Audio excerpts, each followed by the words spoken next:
6 sa pinakamalalaking pangalan sa outdoor gear ay kontrolado ng ilang conglomerates. Marami sa mga logong ito ay mall fashion na ibinebenta bilang mountaineering. Binayaran mo ang patch, hindi ang down. Narito ang 6 na brand na dapat pag-isipan muli at 3 na talagang sulit ang pera. Mayroon kang piraso nito, isang logo jacket na isinusuot sa grocery store, ibinebenta sa pangako ng bundok na hindi mo kailanman akyatin. Iyan ang buong laro. Ang init ay isang numero. Ang waterproofing ay isang nasusukat na spec, ang logo ay hindi. Kaya basahin natin ang mga numero, isang brand sa bawat pagkakataon. Brand 1, The North Face. Ang mga ugat ay totoo. Itinatag noong 1968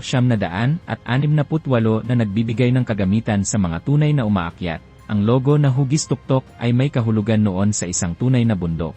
Ngunit ang The North Face ay pag-ari na ngayon ng AI Corporation, ang parehong conglomerate sa likod ng Timberland, Vans, Dickies, Smartwool, at JanSport. Isang korporasyon, isang aparador na puno ng mga logo. Ang karamihan sa ibinebenta ng The North Face ngayon ay lifestyle fashion, mga city puffer, logo hoodie, mga fleece na hindi umaalis sa coffee shop.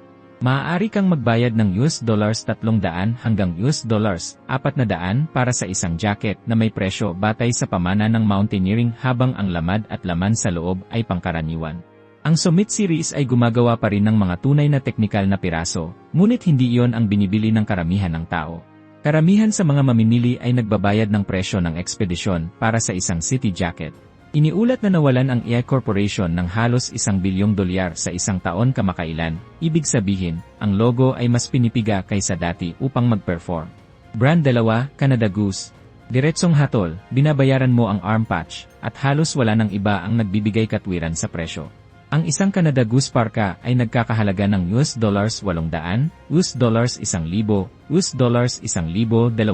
at higit pa. Ngunit ang init ay isang numero, at ang numerong iyon ay Feel Power. Karamihan sa linya ng Canada Goose ay binuo sa 625 Feel Power down, maganda, ngunit hindi elite. Ang isang tapat na technical na brand ay nagbibigay ng 800 feel sa kalahati ng presyo, at ang 800 feel ay nakakakuha ng mas maraming init bawat gramo kaysa sa 625. Ang Canada Goose ay naging simbolo ng status, at ang mga simbolo ng status ay may presyo batay sa persepsyon, hindi sa performance. Ang patch ay hindi insulation. Brand 3, Moncler. Ano ang nagpapamahal sa isang down puffer ng $2,000? Ang sagot ay halos walang kinalaman sa down sa loob. Ang Moncler ay isang luxury fashion house na nagbebenta ng mga puffer jacket. Ang presyo ay itinakda ng runway, hindi ng Feel Power o anumang technical na spec na masusukat mo. Ang isang $2,000 Moncler puffer at isang $400 na technical na down jacket ay gumagamit ng parehong pangunahing sangkap, Goose down na may rating na Feel Power. Ang Moncler ay 5 beses na mas mahal dahil ito ay isang fashion object. Walang masama sa pagbili ng isang luxury coat, ngunit unawain kung ano ang binibili mo, ang logo badge at ang status na ipinahihiwatig nito. Hindi alam ng down na mahal ito. Ang Moncler maya ay nagkakahalaga ng $1,600 hanggang mahigit $2,000. Ang Bautiki ay umaasa na hindi mo mapapansin na pareho lang ang down. Brand 4, Arc'teryx. Ang isang ito ay nararapat na bigyan ng tamang kredito muna dahil ang pedigree ay totoo. Ang Arc'teryx ay itinatag noong 1989 sa North Vancouver at binuo ang reputasyon nito sa mahirap na paraan. Mahusay na Gore-Tex shells at gear na pinagkakatiwalaan ng mga seryosong alpinista sa mga tunay na pag-akyat. Ngunit ang Arc'teryx ay pag-aari na ngayon ng Amer Sports, na kontrolado ng anta ng China, na may humigit kumulang 56% na stake mula pa noong 2019. Nag-ipo ang Amer Sports noong unang bahagi ng 2024 sa halagang $6.5 bilyon. Sa ilalim ng pagmamay-ari na yon, ang Arc'teryx ay naging isang Gore status symbol na isinusuot sa mga lungsod ng mga taong hindi kailanman makakakita ng Ridgeline. Umakyat ang mga presyo hindi dahil sa dramatikong pagbuti ng gear, kundi dahil pinahintulutan ito ng fashion status. Ang isang beta jacket ay nagkakahalaga na ngayon ng $500 hanggang $700 at higit pa. Ang mga tunay na technical na shell ay napakaganda pa rin, totoo ang Gore-Tex at matalas pa rin ang konstruksyon. Ang problema ay ang status tax na nakapatong sa function. Brand 5, Columbia. Ang Columbia ay isang mass market brand na may presyo batay sa pagkilala sa pangalan. Pag-ari din nito ang Mountain Hardwear at Sorel, kaya umuulit ang pattern ng conglomerate. Ang mga proprietary membrane ng Columbia, tulad ng Omnitech, ay gumagana sa magaan na kondisyon, ngunit hindi kasing galing ng tunay na Gore-Tex sa ilalim ng matagal na ulan.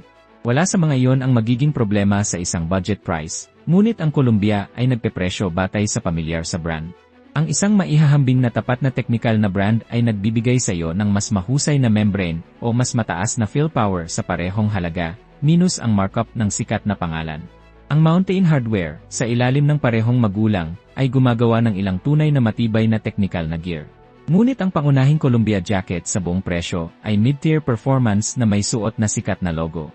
Brand 6, Eddie Bauer. Simulan natin sa paggalang, noong 1936, inimbento ni Eddie Bauer ang quilted down jacket matapos halos mamatay sa hypothermia. Hindi iyon marketing, iyon ang tunay na pinagmulan ng down jacket.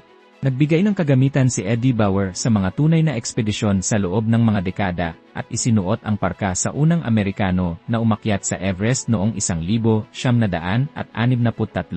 Tunay na pundasyong pamana. Narito ang pagbagsak at ito ay malupit. Ang pangalan ay pag-aari na ngayon ng Authentic Brands Group, isang licensing house. Noong unang bahagi ng 2026, ang operator ay nag-file ng Chapter 11 at nagsimulang isara ang bawat tindahan ng Eddie Bauer sa North America. Ang kumpanya na nag-imbento ng down jacket ay isa na ngayong logo na inuupahan, walang tindahan, isang asset lamang na ipinagpapalit sa pagitan ng mga holding company. Ang inobasyon noong 1936 ay totoo. Ang produkto ng 2026 ay isang trademark na may kalakip na bankruptcy filing. Ngayon, 3 brand na talagang sulit ang pera. Una, Patagonia.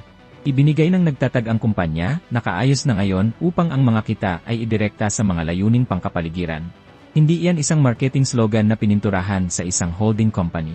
Ang Ironclad Guarantee ay nakatayo sa likod ng bawat produkto. Kung ito ay pumalya, aayusin nila ito, papalitan, o air refund. Ang Wear program ay nag-aayos ng mga lumang gamit at ibinebenta muli. Tunay na high fill power down, tunay na technical na membrane, recycled materials. Ang down sweater ay nagkakahalaga ng humigit kumulang $280 hanggang $330 na may 800 fill traceable goose down sa isang recycled nylon shell. Elite fill sa isang bahagi ng presyo ng isang status puffer mula sa isang kumpanya na ayusin ito habang buhay. Pangalawa, Montbell. Ang Montbell ay isang Japanese outdoor brand na gumagawa ng tunay na technical na gear. Ang down nito ay umaabot sa 800 hanggang 900 fill power at minsan ay higit pa, at ibinebenta ito ng Montbell sa tapat na presyo. Ang isang Montbell down jacket na may elite fill power ay madalas na mas mura kaysa sa isang mid-tier North Face fashion piece, at isang bahagi ng presyo ng isang Moncler o Canada Goose, habang mas mahusay ang performance sa tanging numero na naglalarawan ng init. Ang linya ng plasma ay may nakamamanghang 1,000 fill power down, isang numero na hindi kayang abutin ng Canada Goose at Moncler. Ang mga mainstream na Montbell jacket sa 800 hanggang 900 na saklaw ay ibinebenta sa humigit kumulang $200 hanggang $300. Hindi ka pa nakakita ng billboard ng Montbell. Iyan mismo ang dahilan kung bakit mas mura ito. Pangatlo, outdoor research. Ang outdoor research ay gumagawa ng tunay na technical na gear at sinusuportahan ito ng isang infinite guarantee, isang lifetime warranty laban sa mga depekto sa materyales at pagkakagawa. Tunay na waterproof breathable membranes, kabilang ang Gore-Tex sa mga seryosong piraso, maayos na tape seams, gear na pinagkakatiwalaan ng mga seryosong gumagamit ng bundok at mga mamimili ng militar sa matinding kondisyon. Ang isang seryosong outdoor research shell o down piece ay nagkakahalaga ng mababa hanggang kalagitnaan ng $100, kasama ang Gore-Tex sa mga teknikal na modelo, na sinusuportahan ng isang lifetime defect guarantee na hindi kailanman matutumbasan ng karamihan sa mga status brand. Isipin ang kaibahan. Ang inventor ng down jacket ay nagpapaupa na ngayon ng pamana nito, at isang luxury house ang naniningil ng $2,000 para sa isang logo puffer. Samantala, ang isang kumpanya ay nagbibigay sa iyo ng tunay na membrane at isang lifetime defect guarantee sa isang patas na presyo at nagtitiwala sa sarili nitong gawa upang kumita.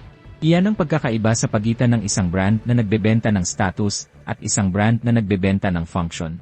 Basahin ang fill power, ang 800 ay nakakakuha ng mas maraming init bawat gramo kaysa sa 550 sa bawat pagkakataon. Basahin ang membrane, ang tunay na Gore-Tex ay mas mahusay kaysa sa isang mid-tier proprietary laminate. Basahin ang warranty, ang lifetime at iginagalang ay mas mahusay kaysa sa isang logo at pag-iwas sa fine print. Ang isang $2,000 logo puffer at isang $300 800 field jacket ay parehong nagpapainit sa iyo.